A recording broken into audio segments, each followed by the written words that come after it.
Last week எனக்கு ஒரு patient வந்தாங்க. நெக்ஸ்ட் மந்த் மேரேஜ் டேட்டில் ஆனால் எனக்கு பீரியட்ஸ் வர டேட்டும் வருது. அதனால் பீரியட் முன்னாடியே வரணுன்றதுக்காக எள்ளு, கலச்சிக்காய், பப்பாயா இதெல்லாம் என் ஃப்ரெண்ட்ஸு சொன்னேன்னு சொல்லிட்டு சாப்பிட்டு வந்தாங்க. ஆனாலும் அவங்களுக்கு பீரியட்ஸ் வரல. இதெல்லாம் சாப்பிட்டிங்கன்னா அசிடிட்டி வேணால் வரும், பீரியட்ஸ் வந்து எல்லாருக்கும் வராது. ஸோ பீரியட்ஸ் வரணும் அப்படின்னா அதுக்கான ஹார்மோன்ஸ் உங்களுக்கு குறையணும்.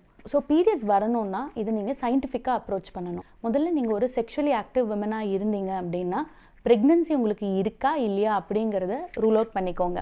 ப்ரெக்னென்சி இல்லை அப்படிங்கிற பட்சத்தில் கொஞ்ச நாள் நான் வெயிட் பண்ண சொல்லுவேன் தன்னாலவே வரதுக்கு. வேறு ஏதாவது உங்களுக்கு ஹார்மோனல் ப்ராப்ளம்ஸ் இருக்கா, பிசிஓஎஸ், தைராய்டு இருக்கான்னு நீங்கள் ரூல் அவுட் பண்ணிக்கணும். அண்ட் உங்களுக்கு சப்போஸ் பீரியட்ஸ் இன்டியூஸ் பண்ணணும்னா பெஸ்ட் வந்து ப்ரொஜெஸ்டின் டேப்லெட்ஸ்ன்னு இருக்குது. அதை உங்கள் டாக்டர் கிட்ட கேட்டிங்கன்னா எழுதி கொடுப்பாங்க உங்களுக்கான பாடி கண்டிஷனை பார்த்து. நீங்கள் பாட்டில் வித்தவுட் மெடிக்கல் ப்ரிஸ்கிரிப்ஷன் இதை போட்டிங்கன்னா ஏதாவது ஒரு ப்ரெக்னென்சி வந்து பாதிக்கிறதுக்கான வாய்ப்பு கட்டாயமாக வந்து இருக்குது. ரெண்டாவது, எல்லாருக்கும் இது ஒர்க் பண்ணணும்னு அவசியம் இல்லை. ஸோ அடுத்த வாட்டி உங்கள் ஃப்ரெண்டு சொன்னாங்க அப்படின்னு சொல்லிட்டு நீங்கள் இதெல்லாம் எடுத்துக்கலாம், தப்பு கிடையாது. பட் கட்டாயமாக பீரியட்ஸ் வருமானா வராது.